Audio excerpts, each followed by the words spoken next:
Saturday. Happy Saturday. Happy Lionsgate. Good day. 8 to 8. There was a full moon recently. Now it's Lionsgate. What is going All on that here? energy. Those eclipses, though. Oh, the universe. I'm Marlena Janelle. I go by MJ. I'm a yoga teacher. I'm a mother to a son and a cute little puppy. Yay! And she's a yoga sister. Oh, I'm a yoga sister. Yay! I'm excited to be here with Jasmine. Oh, I'm excited to be here with you too. It's important that we talk about yoga because yoga could be a gateway for a lot of people into the spiritual world. So I think it's important. Absolutely. Yeah, it can be a good start. First, we're going to talk about how we got started in yoga. What led us to yoga, and I'm going to let Janelle take over and say how she got started into the yoga journey, her yoga journey. Okay. Well, my yoga journey started about 3 years ago. I've been practicing for 3 years, and I was at a point in my life where I was going through so much. Like, I was going through a breakup, I was going through fights with my family, I lost my job, I was losing my place, so it was kind of a rock bottom time for me in my life.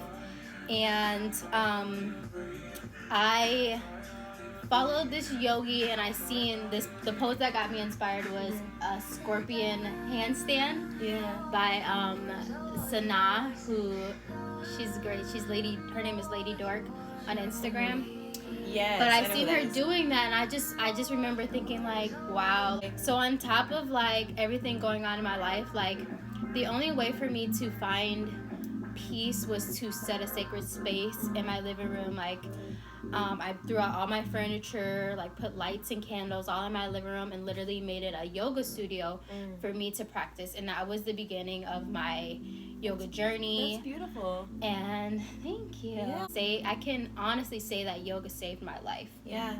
In so many ways. So I love that. super, super grateful to be growing and to have learned so much about yoga, and to now be sharing it with others as well. It's a beautiful journey. And that's the thing, is yoga's a journey. It's a lifelong thing. It's not. It's and I love how you said you started off seeing somebody doing a very difficult and advanced, like almost like acrobatic move. It was and you start off by seeing that, and you're like, wow, like, and so you have this one kind of perspective of yoga, and then you do it yourself, and you're like, it's not about that at all. Right. It's so much more than it's literally handstands and strength. It's a universal practice, but it's a lifestyle. Yes. And yeah, so how did you? Yes, I'm sorry, your dog is attacking me. Looney. Literally biting my pants. Like, these are hair of the label, okay? How did my yoga journey start? So I was telling her, I spent a lot of my life living in Marshall, Minnesota, super rural town, like 3 hours away from Minneapolis, and yeah, it was rough. And then I was kind of at a rock bottom in my life, like Janelle was saying, and that's when I decided that I wanted to do something because I was like, I was near rock bottom, if not had just come from rock bottom, because I was just in and out of an abusive relationship, just not doing well. Just the wellness was not there. There was no wellness. It was just like, when it came to working out and stuff like that, it was about like being smaller. It wasn't about being stronger. It wasn't about being healthier. None of that. So very toxic state of mind and body as well. Yeah. And so yeah, I attended my first yoga class just thinking, I didn't know what to expect of it. It was a very like beginner Ashtanga yoga class, and I just remember.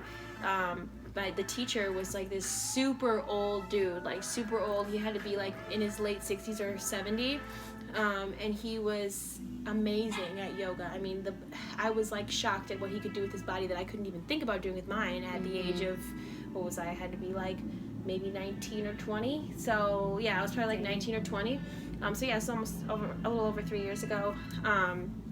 And yeah, it was an extremely peaceful class. It was literally in the meeting room at the YMCA. Really? Super just basic. Super basic, like literally warrior 1, warrior 2, down dog, you know, we lay down for then meditate for the rest. I mean, it's super chill, but it was a perfect way to ease into yoga, especially for somebody who knew nothing about yoga. You know, I danced for years. I used to be a dancer, so that's why I was interested, because I had kind of like that flexibility still. Yeah. And so I was like, you know, like kind of yeah, and I had injuries, and it was just like, okay, maybe this will work for me. And after that, the journey just started. I started going on YouTube, looking at videos, watched Yoga with Adriene. Yoga with Adriene is really good for beginners too.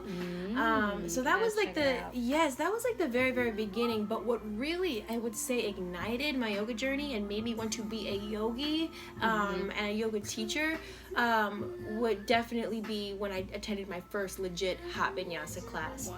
That was at Heart Yoga. That was when I was like, I'm gonna take yoga seriously. Oh, and I went to Core Power like the previous summer, but like that was still very like working out. Like there was no breathing, there was no meditation, there was mirrors everywhere. If they don't go deeper, they won't get that side. And Yeah. eventually, I'm like, I want give me the full benefits, right? I want the full benefits. Why do you think I juice? Because I'm trying to get the full benefits of my food. You know what I'm saying? It's the same with yoga. Like if you want the full benefits of yoga, if you want it to be a lifelong practice and something that evolves with you, definitely put your mind, body, and soul. Yeah, we actually met through yoga. No surprise there. We met at Heart Yoga. It was an event, 108 Sun Salutations, which is a fucking amazing event. And 612 just did 108 Sun Salutations, right? I recommend going to a Sun Salutation event because it is amazing. It's a gateway. It's a gateway. It's a portal. Into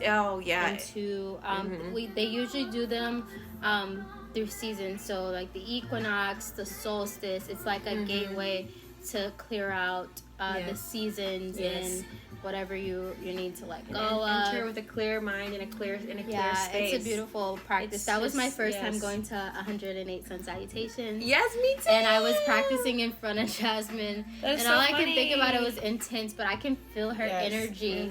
Like as we it were was practicing together. It was a vibe. I just remember you were doing so great. It was definitely a connection, and she was doing so good. And I was just like, wow, like it's really amazing, you know, like.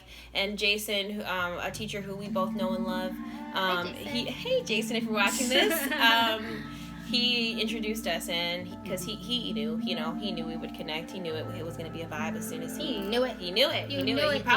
Because he probably met you first and then met me later, and was probably like they'd be friends. You know, I am doing teacher training next month though. September with Jason, and I'm so excited. I wish it was amazing. I'm really excited. I'm just a little bit like, I guess, it's just gonna be interesting to see how it is online. I trust Jason. I know he's probably put together a great online program, and I know it's gonna be great. So I'm super excited about it. Like I can't wait. Whatever. Yeah, online. It's powerful. What I've learned through how we're still connected through yoga, even virtually. Like this whole quarantine, I've done a fair amount of yoga, probably way more yoga than I've ever been able to do because I was working before. Yeah. Especially with me, I teach live classes virtually, so that's been a switch from like teaching in person and being personal to having to like connect through a screen. Yeah.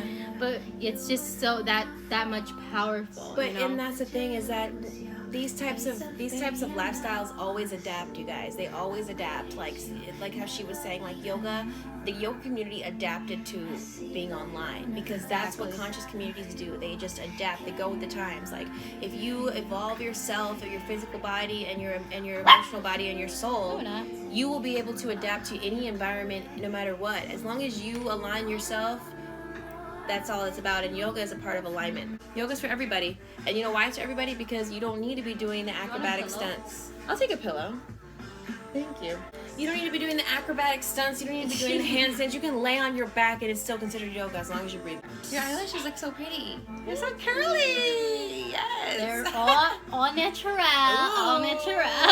So, what yoga means to me is basically a connection that you don't find in any other thing that you do. So you're connecting your mind, your body, and your soul, and your breath. So your breath is connecting those things. It's like going deeper within yourself to find out who you are. It's a great way to love yourself and just be in the present moment, really. Use the poses to see yourself in a different way. So it's literally like your perspective's changing every time. Every time I step off of my mat, I become a new person, and there was something that I shed that I no longer served me, that I needed to let go of and release. Same for me. Like it's a way to dig underneath those layers that have been built up over so many years of this oppressive, damaging, divided society that literally, like, physically you are shedding toxins when you are doing yoga, but spiritually you are too. You are shedding layers upon layers, and whether you start out slow or whether you throw yourself into the fire of a hot vinyasa, you are going to get something out of it. You are going to get something out of it no matter what. It is a chance for you to leave behind you whatever you came in with and come out literally a new form. Like, and over time, literally your body will change its form physically. I mean, it's powerful shit. We want to talk about the gateways of yoga. Yoga helped me learn how to feel what my body is telling me and connect with my intuition versus listening to like a doctor or anybody else. When the doctors weren't really giving me, they don't really give you straight answers. No, they don't. So when I couldn't figure out what was wrong with myself, so like it transformed my way of connecting with myself and knowing myself, and then also knowing that like I need to just like literally trust myself and also just surrounding myself with the people like are conscious and doing yoga. Much of the yoga community is vegan or vegetarian for that reason, because when you are forced into the present moment, you are forced to look at yourself and feel your body intensely, how you feel. You can't be distracted, and when you're forced to do that for a certain amount of time, physically and mentally, you will change your beliefs, because your beliefs depend a lot on the past. Your beliefs depend a lot on past behavior. When you're focused intensely on the present moment, when you're given that, because that's what yoga is, it's a gateway or it's a portal into the present moment. Through silence, through meditation, through movement, through breath, you are forced so much into the present moment that you are forced to analyze your current reality to its highest truth. And so that is the reason why a lot of people do end up changing their diet, because they become in touch with their inner body, their intuition, and they understand what their body needs, because they can actually be silent enough to listen to their bodies. And still. Yes, and still enough and present enough. And so yoga is a portal or a gateway to so many different things, and it's a portal to a lot of change, like real change, like change that it cannot be disturbed, like it's undisturbed change, you know what I'm saying? Like you can't go backwards, you cannot evolve backwards, because it's just, that's why I said before, make it a part of your evolution, because it really will evolve with you. It's beautiful. The next thing we want to transition into is discipline when it comes to yoga, because that's also really important. Because so I made a video a while ago talking about balance, and how balance actually has a lot to do with discipline. And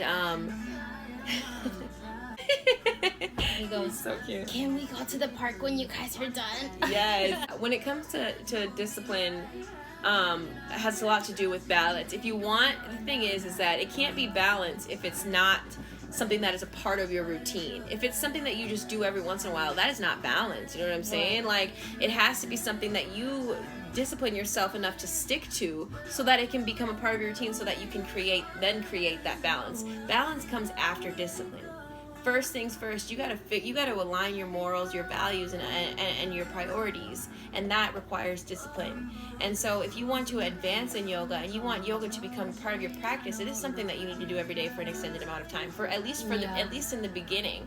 And I feel like for both of us, that's what really got us on to yoga, like, is because we were doing it every single day. We were going to class every day together. We would hold each other accountable. What really helped was challenges. We did like a 30-day yoga challenge. Yes. Oh, that was great. And it's like, awesome. Even if you don't want to go, you just have to make yourself there were days we did not want to go. And it's crazy, because like you built this known of like, even if I don't want to go, if I do go, I'm gonna feel way better than I feel right now. Exactly. So, and then just have literally accountability. Have someone to hold you accountable Jason held me accountable Yes. a lot. And he would just be like, come to yoga. Like, it was some days in training where I'd be like, you know, I heard this, I heard that. And he's like, just come and breathe. Like, you know, right. it's really a breathing class first. So literally, like, you're breathing every day. So it's like, you can go to a space and take that time to, if you breathe,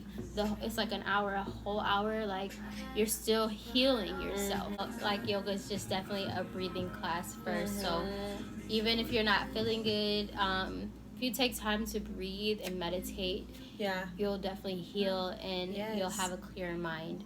And it just ties you to the present moment. And there's nothing more conscious about being in the present moment. No, that is consciousness. Literally, consciousness only exists in the present. Literally, if it's a consciousness that doesn't represent the present, it's a consciousness from the past. Therefore, it's not really consciousness. Consciousness is what's in front illusion. Of you. It's just an illusion, exactly, because that's what the memories and the reruns that we play in our mind are just an illusion. But honestly, that's a whole other topic.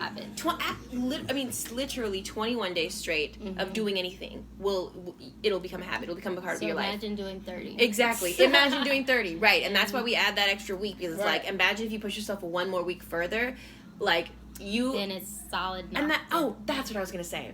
A really